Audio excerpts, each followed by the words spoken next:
This is Sridhar Kadari, senior journalist, managing editor, we media news.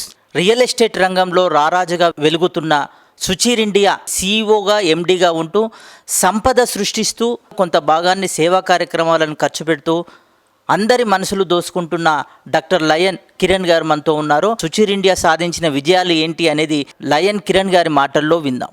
Sucheer India గురించి చెప్పే కంటే ముందు ఒక 2 నిమిషాలు చెప్పాలంటే, నా కెరీర్ స్టార్ట్ అయింది ఒక రియల్ ఎస్టేట్ కంపెనీలో. నేను అప్పుడు అయ్యప్ప దీక్ష తీసుకొని వచ్చినప్పుడు నేను ఒక రియల్ ఎస్టేట్ కంపెనీలో నేను అప్లై చేశాను. అదే టైంలో నాకు ఒక 2-3 వేరే గవర్నమెంట్ అంటే ఎల్ఐసి డిఓగా వాటన్నిటిలో కూడా వచ్చింది. చాలాసార్లు నేను ప్రస్తావించాను. బట్ అప్పుడు దాంట్లో ఉన్నటువంటి ఇది తీసుకుంటే నాకు వాటన్నిటికంట్లో ఏమనిపించిందంటే, నేను వీటిల్లో ఎంత డెప్త్కి వెళ్ళగలుగుతాను. అంటే ఆ వ్యాపారంలో నేను ఏదైనా జాయిన్ అవుతే అది వ్యాపారం అన్నట్టే ఉంటుంది, కానీ అక్కడ నేను పనిచేసేది మటుకు ఒక ఎంప్లాయీగా ఉన్నప్పుడు నాకున్నటువంటి ఆలోచనలో నేను ఎంతవరకు ఇంప్లిమెంట్ చేయగలుగుతాను అనుకున్నప్పుడు నాకు బెటర్గా అనిపించింది ఏంటంటే, ఏదన్నా దానికి అంటే డెప్త్ ఉన్నటువంటిది, అంటే దాని స్కోప్ ఉన్నటువంటి దాంట్లోకి నేను వెళ్ళాలనుకున్నాను.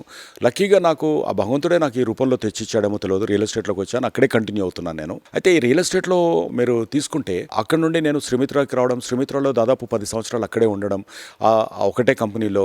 అక్కడ నేను కింది స్థాయి అంటే సేల్స్ ఆఫీసర్ స్థాయి నుండి దాదాపు 9 మెట్లు ఎక్కి నేను ఒక వైస్ ప్రెసిడెంట్గా రావడం. నా వ్యాపార గురువు అయినటువంటి ప్రసాదరావు గారు నన్ను, తనతో పాటు నేను శ్రీమిత్ర డెవలపర్స్ అనే కంపెనీని స్టార్ట్ చేసేసి దాంట్లో 3 ప్రాజెక్టులు వేయడం జరిగింది. తర్వాత తను సినిమాల వైపు, తర్వాత టీవీ రంగం వైపు తను వెళ్దాం అనుకున్నప్పుడు నేను ఈ కంపెనీని నేను స్టార్ట్ చేయడం జరిగింది. అయితే ఇది స్టార్ట్ చేస్తున్నప్పుడు 16 సంవత్సరాల కింద కంపెనీ నేను స్టార్ట్ చేస్తున్నప్పుడు నాకు ఫస్ట్ నుండి కూడా నాకు కొన్ని ఫండమెంటల్స్ ఉన్నాయి. 26 జనవరి, 15 ఆగస్టు నేను ఎక్కడున్న ప్రపంచంలో ఆ రోజున వచ్చి నేను ఫ్లాగ్ హోస్టింగ్ చేస్తాను. మా ప్రతి ఈవెంట్లో నేను ఇండియన్ ఫ్లాగ్ని నేను ప్రజెంట్ చేస్తాను. అంటే అలా అని చెప్పి నేను పూర్తిగా దేశీవాళిగా ఉంటానా అంటే అలా కాదు. నేను being an Indian, I wanted to be a global man. ప్రపంచానికి అందించేటువంటి ఒక మనిషిగా ఉండాలి. ఎట్ ద సేమ్ టైం నా దేశానికి సంబంధించినటువంటి ప్రతినిధిగా నేను ఎక్కడైనా ప్రజెంట్ కావాలనేది నాకు ఒక చిన్న కోరిక. సో అదే దాంట్లో ఏం చేశామంటే, కొత్త కంపెనీ పెట్టాలనుకుంటున్నప్పుడు ఒక కంపెనీ, ఒక మనిషి ఒక ఏజ్ ఉంటుంది, బట్ కంపెనీకి ఏజ్ ఉండదు. అది తరతరాలుగా వెళ్ళే ఛాన్సెస్ ఉంటాయి. నాకు డే 1 నుంచి ఏముందంటే, మనం పోయిన తర్వాత కూడా నడిపేలాగా ఉండాలి తప్ప ఏదో అప్పటిదప్పుడు ఏదో పని చేసుకోవడానికి పనికొచ్చేటువంటి ఒక వ్యాపార సంస్థను లేదా ఒక వ్యాపారాన్ని చేయడం అనేది నాకు మొదటి నుంచి ఇష్టం లేదు. అంటే దానికి ఒక విజన్ లేకపోతే, విజన్ అంటే చూస్తే మనం సీయింగ్ అంటాము, చూడని దాన్ని మన మనోఫలకం మీద మనం ముద్రించుకుంటే దాన్ని విజన్ అంటాం. సో ఆ విజనింగ్ చేయాలనుకుంటే మటుకు అంత దూరం మనం టైం మిషన్లో ప్రయాణం చేసి మళ్ళీ బ్యాక్ వచ్చి మనం చూసుకోవాల్సింది ఉంటుంది. సో ఆ క్రమంలో నేను, ధనుంజయ్ గారని మా కంపెనీ ఆడిటరు, సో ఇద్దరం కూర్చొని అంటే కొన్ని రోజుల పాటు డే అండ్ నైట్ చాలా రకాలుగా ఆలోచించాం. సో నాకేముండాలంటే ఆ సాంస్కృతికి సంబంధించింది, అంటే భారతదేశం అంటే మరి రకరకాల లాంగ్వేజెస్ ఉన్నాయి. సో వాటన్నిటిని మదర్ లాంగ్వేజ్ అన్నిటికీ ఏంటంటే సాంస్కృతికి సంబంధించిన పదం రావాలి. వేరే దేశాలలో కూడా భారతదేశం తరఫున పోవాలి కాబట్టి అక్కడ ఇంగ్లీష్ రావాలి. సో ఈ రెండింటిని దృష్టిలో పెట్టుకొని రకరకాల ప్రయోగాలు చేసి, సరే ఉన్న పదం ఉండకూడదు, అంటే మనం పెట్టే పేరు గూగుల్లో కొడితే మనదే ఉండాలి తప్ప ఇంకెవరిది ఉండకూడదు అనేది కూడా అక్కడ దాని గురించి కూడా ఆలోచించాను. సో ఆ క్రమంలో నేను చేసింది ఏంటంటే, సుచీర్ ఇండియా అనేది సు అంటే గుడ్, అంటే మంచి, శుభ సూచకము, సుదీర్ఘ, శుభ అంటే సు అనేది దానితోటి మంచి పదాలు అనేది వస్తుంది. చిర అంటే లాంగ్ లాస్టింగ్, చిరంజీవి, చిరాయువు, చిరంజీవ, ఇవన్నీ ఏమైతే అంటామో మనం వాటిని చిర. సుచిర అంటే సుచిర్ అని అంటే లాంగ్ లాస్టింగ్, ఇండియా అంటే long lasting India. So being an Indian, నాకు I wanted it to be it's like a jugalbandi, అంటే మనకు Sanskrit word and English word కాంబినేషన్లో ఉంటుంది. వేరే దేశానికి వెళ్ళినప్పుడు ఇండియన్ కనపడుతుంది కాబట్టి ఓకే ఇది ఇండియన్ కంపెనీ అనుకునే ఛాన్సెస్ కూడా ఉంటాయి అనేది. సో అట్లా సుచీర్ ఇండియా అంటే రియల్ ఎస్టేట్ వ్యాపారంతో పాటు మిగతా వ్యాపారాలలో కూడా వెళ్ళాలనుకుంటున్నాం కాబట్టి మళ్ళీ మనం ఒక రియల్ ఎస్టేట్కి సూట్ అయ్యేలాగా ఉండకూడదు, ఇట్స్ ఎ గ్లోబల్ వర్డ్ అయి ఉండాలి. ఆ రకంగా సుచీర్ ఇండియా అనేది ఇక్కడ స్టార్ట్ చేయడం జరిగింది.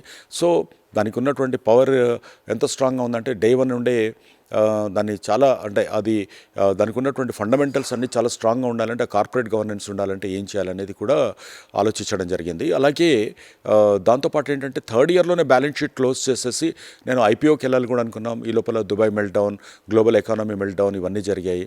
సో అంటే 2008-9 చాలా ప్రపంచవ్యాప్తంగా జరిగినటువంటి ఆర్థిక పరిణామాల వల్ల నేను పబ్లిక్ ఇష్యూకి పోలేదు. బట్ డెఫినెట్గా ఏదో రోజు దీని పబ్లిక్ ఇష్యూకి వెళ్ళాలని. రియల్ ఎస్టేట్ వ్యాపారంలో కూడా ఏంటంటే దానికంటూ ఒక సైన్స్ను తీసుకొచ్చి ఇది ఈ రకంగా పద్ధతిగా మనం చేసుకోవచ్చు అనేటువంటి ఒక పద్ధతుల్లో తీసుకొని వచ్చేసి దాని మీద బుక్స్ అంటే బ్లూ ప్రింట్ బ్లో అప్ అని, తర్వాత ఫీట్ అండ్ యాడ్స్ అని, రీసెంట్గా ఎర్త్ శాస్త్ర అని, తర్వాత ఈ రకమైనటువంటి అన్నీ చేశాను. దాదాపు more than 90 congresses, real estate కాంగ్రెసెస్లో రియల్ ఎస్టేట్ మీద నేను చేసినటువంటి రీసెర్చ్ పేపర్స్ని నేను సబ్మిట్ చేయడం జరిగింది. అండ్ దాంట్లోనే నా డాక్టరేట్ను కూడా నేను అర్బన్ ప్లానింగ్ అండ్ టూరిజం డెవలప్మెంట్లో నేను డాక్టరేట్ను కూడా తీసుకోవడం జరిగింది. సో ఈ రియల్ ఎస్టేట్ వ్యాపారాన్ని ఒక బ్రోకర్స్ ప్యారడైజ్, రియల్ ఎస్టేట్ అంటే ఒక బ్రోకర్లు అనుకునే స్థాయి నుండి రియల్ ఎస్టేట్ అంటే కూడా ఒక ఫార్మా లాగా, ఒక ఫైనాన్స్ సెక్టర్ లాగా, లేదా ఎఫ్ఎంసీజీ లాగా మనకు ఒక గౌరవంగా తీసుకునేటువంటి ఒక వ్యాపార సంస్థగా ఎట్లా తయారు చేయొచ్చు అనేలాగా నాకున్నటువంటి టీంను డెవలప్ చేయడము, ఆ కార్పొరేట్ గవర్నెన్స్ చేయడము, కంపెనీలో ఉన్నటువంటి హైరార్కీ సిస్టమ్ను కూడా అలాగే తయారు చేయడము, ట్రైనింగ్ ప్రోగ్రామ్స్, ఒక ఎస్ఓపి స్టాండర్డ్ ఆపరేటింగ్ ప్రొసీజర్స్ కానివ్వండి, వీటన్నిటినీ కూడా నేను దాంట్లోకి ఇంప్లిమెంట్ చేసి ఒక అద్భుతమైనటువంటి ఇన్స్టిట్యూషన్ అయితే నేను క్రియేట్ చేయగలిగానని చెప్పగలుగుతాను. So now we have about 1,90,000 మందికి క్లయింట్స్ ఉన్నారు.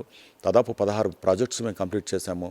దాంతోపాటు సుచిర్ ఇండియా స్టార్ట్ చేస్తూనే దాంట్లోనే ఇన్ఫ్రాస్ట్రక్చర్లోకి వెళ్ళాము. మనము బీహార్లో ఉన్నటువంటి దాంట్లో నేను railway projects, railway track lines, Ganga మీద బ్రిడ్జెస్ కట్టాము.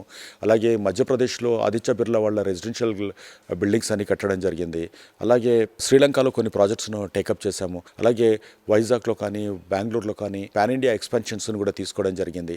అంటే గ్లోబల్ కంపెనీగా దీన్ని సుచిర్ ఇండియాని తీసుకెళ్ళడానికి సంబంధించినటువంటి ప్రణాళికలన్నీ కూడా రచిస్తూ, అలాగే హాస్పిటాలిటీ రంగంలో కూడా దీన్ని తీసుకురావాలని గత 14 సంవత్సరాల కిందట, అంటే ఈ కంపెనీ స్టార్ట్ అయిన 2 ఇయర్స్లోనే ఒకటి హనీబర్గ్ అని చెప్పేసి ఒక రిసార్ట్ను షామీర్పేట దగ్గర, పాపిరస్ పోర్ట్ అని ఒక ఈజిప్షియన్ థీమ్ రిసార్ట్ను శంషాబాద్ దగ్గర, ఈ 2 ఆపరేషన్లు తీసుకొచ్చి కంపెనీ ఓన్ చేసి రన్ చేయడం జరుగుతుంది. సో రియల్ ఎస్టేట్లో, ఇన్ఫ్రాస్ట్రక్చర్లో, హాస్పిటాలిటీ ఒకదానికొకటి లింక్ అయిన వ్యాపారాలలోనే ఈ మూడిట్లలోకి తీసుకుంటూ వస్తూ, సో ఓన్లీ హెచ్ఎండిఏ లేఅవుట్స్ను మాత్రమే వేసేటువంటి పద్ధతిని తీసుకొని వచ్చి, సో ఆ రకంగా కంపెనీని ఒక్కొక్క స్టెప్ ఎక్కుతూ దాన్ని ముందుకు తీసుకెళ్లడం జరుగుతుంది.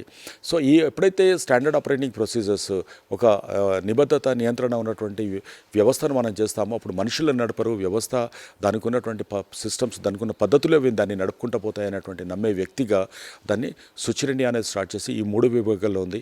షార్ట్లీ ఇన్ఫర్మేషన్ టెక్నాలజీలో, అంటే రియల్ ఎస్టేట్, హాస్పిటాలిటీలో మనం నెక్స్ట్ లెవెల్కి పోవడానికి పనికొచ్చేటువంటి టెక్నాలజీని కూడా డెవలప్ చేసి ముందుకెళ్ళడానికి దాన్ని ప్లాన్ అవుట్ చేస్తున్నాను. సో 2021 డెఫినెట్గా సుచిర్ ఇండియా నుంచి ఒక గ్లోబల్ కాన్సెప్ట్స్ తీసుకొచ్చేటువంటి వాటిని కూడా నేను వర్కౌట్ చేయాలని చూడడం జరుగుతుంది.